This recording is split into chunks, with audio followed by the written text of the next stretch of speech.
Hello mga mare!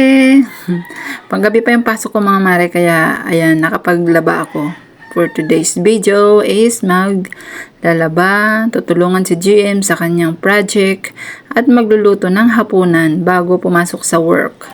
Oh, 'di ba? Akala mo rest day, rest day. Hindi ka naman makapagpahinga sa bahay, mga mami. Ganyan talaga pag mga nanay. Walang day off, walang pahinga. So, ayan na nga mga mare. Tapos na ako naglaba dyan, umakyat ako sa taas. Kasi si GM, sabi niya, may project daw siya, apron. Sabi niya, magpapatulong daw siya. Kasi tataihin namin. So, ayan, tinuturuan ko si GM magtahi para maging pulido yung gawa niya sa apron niya. Hindi daw siya gaanong marunong. Kaya, kunting turo sa kanya. Tapos, siya na yung pinagawa ko. Tinuro ko lang sa kanya yung basic na paano magtahi ng mga tela. So, ayan, habang gumagawa kami, nagkukwentuhan kami dalawa. Kasi sabi niya, paano daw ako natuto magtahi. Sa panahon namin, hindi naman kami tinuruan, natuto na lang kami sa sarili namin. Maswerte nga sila ngayon, nandyan yung mga magtuturo sa kanila. Kung di nila alam, magsisearch lang sila sa YouTube kung paano.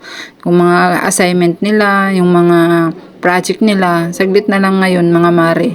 Hindi na katulad natin noon na sarili lang natin yung inaasahan. So, ayan mare, ginawan ko lang siya ng pattern para sundan na lang niya sa pagtahi. Kasi nagmamadali na ako dyan mare, mag-aalas 5 na. Magluluto pa ako. Panggabi kasi ako mare.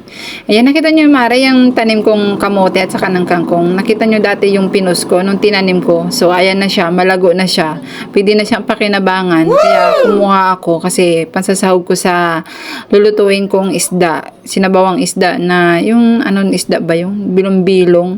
So, yun ang lulutuin ko ngayon, hapunan namin at saka kasama na din yung baon ng asawa ko bukas, kinamagahan. So, ayan mare, oh.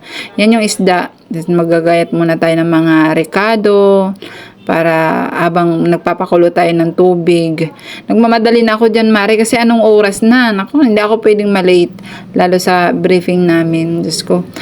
Pag memo na talaga yan. Pag ganun ang security ng mga suliman.